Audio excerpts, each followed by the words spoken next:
আপনি এখানে এসে খুশি তো?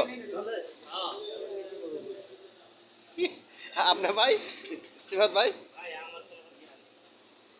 ভাই গিয়ারউদ্দিন ভাই, আপনার মনের অবস্থাটা কি এখন এখানে এসে খুশি তো? হ্যাঁ, এখানে এসে ভালো খুশি পাইছি ইনশাআল্লাহ। হ্যাঁ, আর আমার এই ছোট ভাই হইলা অবস্থা?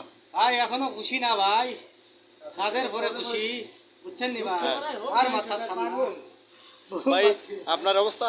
ভাই অবস্থা এই পর্যন্ত এই জায়গায় আইসেন, এই জায়গায় যদি কি করে মনে করেন সাগরের মাঝখানে থাকলে যে কোন সাইড কিনার যেমন বোঝন যায় না, আর আমরা অনেক জায়গায় আছি সাগরের মাঝে কোন কিনারা পাইতেছি। ভাই সৌদি আরব ভাই এই অবস্থা হই? হ্যাঁ ভাই, হ্যাঁ ঠান্ডাই দিয়েছে ভাই। ভাই আপনি কতদিন হয়েছে সৌদি আরব আইছেন? সৌদি আরব আইছি 8 মাস হয়েছে।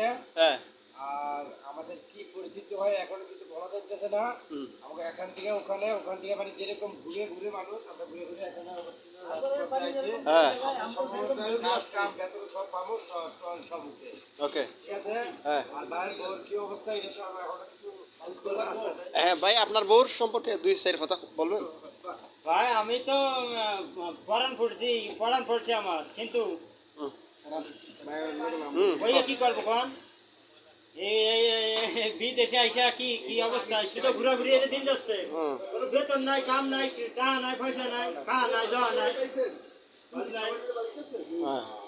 এখানে আমরা এখানে আসান ভাই আপনি জানেন নাকি আপনার মনের অবস্থাটা কি তা? এখানে এসে মনটাকে আগের চেয়ে কিছু পরিবর্তন হয়েছে ভাই? আমি যতক্ষণ ডিউটি না গেছি, বেতন না পাইছি, ততক্ষণ মনটা আমার এরকমই থাকতো। জানি না আল্লাহ কপালে কি আছে। তা আপনারা সবাই আমার জন্য দোয়া করেন।